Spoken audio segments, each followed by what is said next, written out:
in our movie, instead of actually flying right at that moment, she's actually gonna fall first. I think that's such a big part of Defying Gravity, that it doesn't just go with the song, that she just then starts to sing and fly.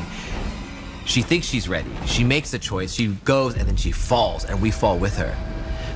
Who am I doing this for? Am I ready for this? This is way more difficult than I thought. At first, I didn't know how much I could make it my own. I was very okay with being as Bible as possible. But when I got there, both Stephen Aramis and Stephen Schwartz, let me sing. They were like, make it your own. Do whatever you want to do with that.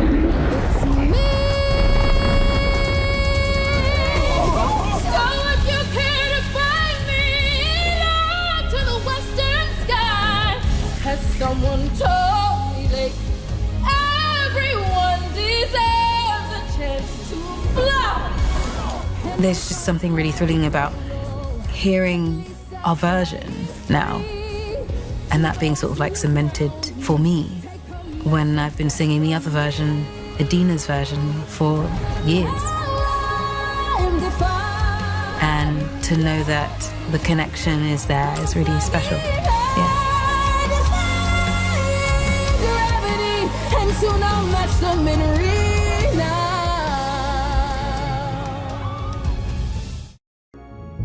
I couldn't have done it without being woken up every day by the imagination and the work and the craftsmanship of everybody who showed up every day. To make it all real, that is something that the audience will feel.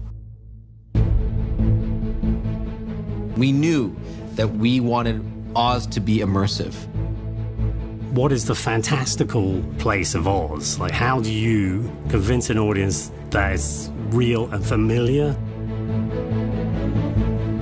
We had to build 3 giant backlots, and they were bigger than any sets I've ever built.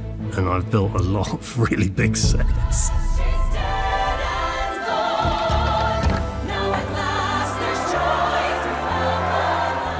Building Munchkin Land, where the yellow brick road is. We have planted 9 million tulips, as if it's sort of embedded in this amazing giant rainbow. Glinda's fashion story is so much fun. For the first bubble dress, we thought we should go pink. I wish you could touch these clothes. There's just all of this pink and fluff. I nearly had a heart attack. Everything was so thoughtful. How many layers of things is it? 15 cones. 15 what? 15 of these. Cones. Yeah. Cute. For Glinda, it's much more about curves and softness and femininity. There's a lot of pink. They're kind of rainbow tones. Its iridescence is a part of her sensibility.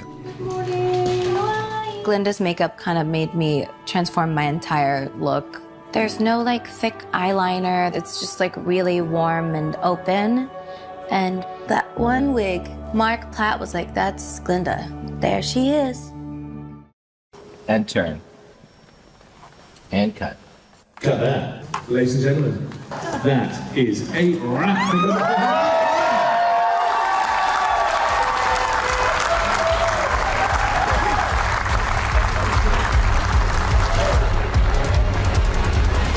I can't believe we actually made it here.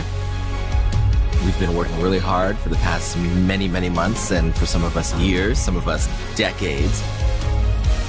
And now, when I think back how it all started, it's actually unbelievable, the journey. Every single person, from every crew member, everyone cares about these characters. There are so many sensations happening at once. So exciting and beautiful, and I'm so happy. This was destiny. We get to do Wicked.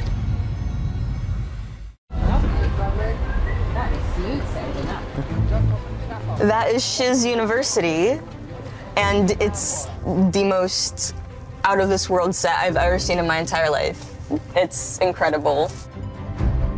There's parts of the set that I've never even seen because it's that big, and to be able to explore the whole set, you kind of need... They need to do guided tours. For me, mainly. I'd pay. I mean, it looks like we're either in the south of France or Venice or somewhere, and it's absolutely incredible. The set is crazy and epic. There are boats with water. There is a river here. that did not exist before we built this place. As a fan of the show, I wanted to make sure I arrived at Shiz on the suitcases. So even though a few people from the stunts team did not want me to climb up, I was like, I have to do it at least for one take. And I jumped up on the suitcases because it's just such an important piece of Glinda that I think the fans really would have missed. I would have missed. I'm like the fangirl in the room, quietly gatekeeping in the corner. All right. Ariana Grande was publicly out there saying she always wanted this role. I had been chasing Mark Platt down for about 10 years, wondering when this movie was going to happen, when I would have the opportunity to audition. So in my head, I was like, we're never giving this to Ariana Grande. That just feels, that'll take over the movie, and it's about Ariana Grande. As soon as I heard that maybe in a few months they might start seeing people, I was like, great, now's the time I'm starting. Every time she came in, she was an Ari that I'd never seen before. And every time she left, she was the most interesting person. I was like, what underwear would Glinda wear today? I had like a little portion of my closet that was all just little pink tops and stuff, just in case. My first audition, I sang No One Mourns the Wicked, Popular, and Defying Gravity and The Wizard and I. Weirdly, strangely, I sang for both. I don't know why. I think we all kind of knew why I was going in, and it was for Glinda. I love Elphaba, but you know. Okay, let's just look at everybody, and we saw them all, and they were all fantastic. They were great. I was like, all right, let me just meet Cynthia. He's like kindred spirits, you know? She just had a vibe that felt like a friend. I was talking to a friend. She didn't act like she was bigger than the show. She didn't act like she was a fan of the show. And more than that, she was a fan of a story about an outsider. Had long conversations about it and thoughtful conversations about what it could be. And then I got the call to come in and do a camera test with 2 other actresses. It's 3 hours of singing and rehearsing and speeches and scenes, and I feel really, really like alive, but I know I've poured everything into it. I looked to Mark, and we were like, of course, it's Cynthia. Was it weird getting into all these songs for this today? Less weird, more full circle. And then she sang Defying Gravity.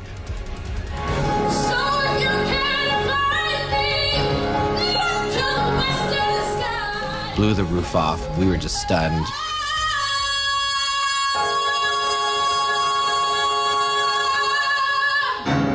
As soon as she left the room, we're like, that's her. That's Elphaba. She was so raw and vulnerable. And I couldn't get her out of my head. Good morning. We auditioned a lot of people for these roles. We saw everybody. I can't list all the people, but we saw everybody, and there was no free pass. We said, if you want to come in, you have to come in and audition. If you don't cast that right, we got nothing. In my first introduction with Wicked, I remember viscerally, and it was an introduction to the music. And I just remember being like, what the hell is this sound? Fiero essentially is what like the female part to all male-dominated action films of like the 80s and 90s have been. Because it's so important with Fiero that he dances with abandon. I've really quite enjoyed supporting Cynthia and Arian. To have him as the person between these 2 witches is like very exciting. Will you please be our Fiero? Let's dance, I'm ready. Let's dance. If I'd have been told 10 years ago that I'd be playing Fiero, I would not have believed anyone, but my heart would have popped. The first time I saw Cynthia all green, I sobbed, of course. It was just so beautiful. I remember seeing the freckles and immediately just bawling my eyes out. And then I was like, okay, roll, roll, roll. And she settled in this calmness that didn't feel like it was makeup anymore. It felt like it was her. For some reason, having all that green on has made me appreciate what I look like even more, and all of the differences that I might take for granted. The hat and broom are her emblem. I didn't want it to just be a broom. So we looked at different roots, we looked at different trees, and I knew that at the top of the broom, I wanted it to look like a hand, but I also wanted something to feel kind of out of this world. So when she finally gets it, it feels like a powerful moment.